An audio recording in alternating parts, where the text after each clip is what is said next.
नमस्कार, स्वागत आहे तुमचं माझ्या यूट्यूब चॅनलमध्ये, ज्याचं नाव आहे स्वामी भक्ती मराठी.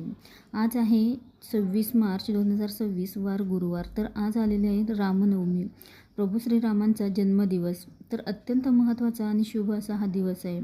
तर संपूर्ण भारतामध्ये प्रभू श्रीरामांचा जन्मदिवस हा मोठ्या उत्साहात साजरा केला जातो आणि या दिवशी आपण अनेक उपाय आणि प्रभू श्रीरामांच्या सेवा देखील करत असतो. तर अजूनही कोणी सेवा किंवा काही उपाय केले नसतील तर अगदी संध्याकाळपर्यंत तुम्ही प्रभू श्रीरामांची सेवा करू शकता, काही उपाय करू शकता. तर असेच काही उपाय आपल्याला आज संध्याकाळपर्यंत करायचे आहे. तर हे उपाय केल्याने तुमच्या सर्व समस्या दूर होतील आणि वैवाहिक जीवन हे आनंदी राहील. तर कोणते उपाय आणि कोणत्या सेवा करायच्या आहे तर हेच आपण या व्हिडिओमध्ये बघणार आहोत. तर व्हिडिओ स्किप न करता संपूर्ण बघा आणि जे कोणी नवीन असेल या चॅनलवरती तर सबस्क्राईब करा. तर रामनवमी हा दिवस अत्यंत महत्त्वाचा दिवस आहे आणि आज काही उपाय केल्याने आपल्या आयुष्यातील दुःख, संकट सर्व दूर होतील. प्रभू श्रीराम हे भगवान विष्णूंचेच एक रूप आहे आणि त्यामुळे या दिवशी जर तुम्ही भगवान विष्णू रामांच्या मंदिरामध्ये जाऊन त्यांचं दर्शन घ्यायचं आहे. त्यासोबतच तुम्ही मंदिरामध्ये जाणे शक्य नसेल तर घरी जर तुमच्याकडे भगवान विष्णू किंवा प्रभू श्रीरामांची मूर्ती असेल तर त्यावर तुम्ही अभिषेक करू शकता. त्यासोबतच या दिवशी काही उपाय केल्याने प्रभू श्रीरामांची कृपा आपल्याला मिळते आणि हे उपाय अगदी सोपे उपाय आहेत. तुमच्या वैवाहिक जीवनामध्ये काही अडचणी येतात किंवा घरामध्ये वास्तुदोष आहे असं तुम्हाला वाटत असेल किंवा आयुष्यामध्ये सारखे दुःख, अडचणी येत असतील तर हे उपाय अगदी सोपे उपाय आहेत. तर यापैकी एक तरी उपाय तुम्ही आवर्जून करा.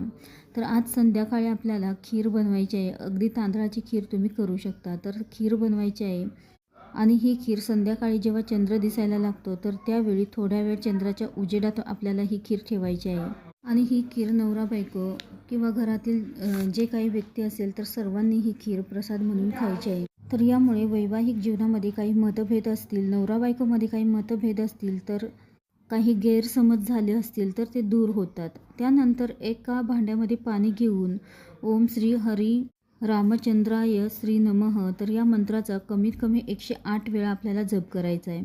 तर हा देखील उपाय अत्यंत प्रभावी आहे आणि हे पाणी आपल्या घराच्या प्रत्येक कोपऱ्यामध्ये शिंपडायचं आहे. यामुळे वास्तुदोष दूर होतात आणि नकारात्मकता देखील दूर होऊन सकारात्मकतेचा प्रभाव आपल्या घरामध्ये येतो आणि जे काही आपण कष्ट करतो त्याचे फळ आपल्याला मिळते.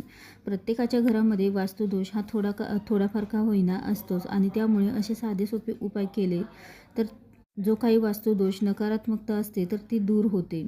त्यानंतर तुमच्या जवळपास जर प्रभू श्रीरामांचं, भगवान विष्णूंचं मंदिर असेल तर तिथे जाऊन आपल्याला त्यांची पूजा करायची आहे. हळदी कुंकू, अक्षता अर्पण करायचे आहेत. पिवळी फुलं, पिवळे फळं अर्पण करायचे आहेत. पिवळी मिठाई अर्पण करायची आहे आणि प्रार्थना करायची आहे. तर हे केल्याने आपल्या आयुष्यातील दुःख, संकट दूर होतात. तसेच प्रभू श्रीराम म्हटलं की हनुमानसुद्धा येतातच. तर प्रभू श्रीरामांना हनुमानाची सेवा प्रिय आहे आणि हनुमानांना प्रभू श्रीरामांची सेवा प्रिय आहे. त्यामुळे तुम्ही आज प्रभू श्रीराम त्यांच्यासोबतच हनुमानांची सुद्धा आपल्याला सेवा करायची आहे. हनुमान हे प्रभू श्रीरामांची खूप मोठे भक्त होते आणि त्यामुळे आज हनुमानांच्या मंदिरात जाऊन त्यांचा मान सन्मान करा, त्यांचे दर्शन घ्या, त्यांच्या आवडत्या वस्तू त्यांना अर्पण करा.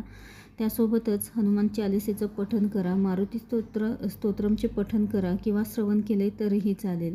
आणि हनुमानांची सेवा करायला आज अजिबात विसरू नका. खूप महत्त्वाचा दिवस आहे. यामुळे प्रभू श्रीरामांची देखील कृपा दृष्टी आपल्यावर राहील आणि आपल्या आयुष्यामध्ये जे काही दुःख, संकट असतील तर ते दूर होतील.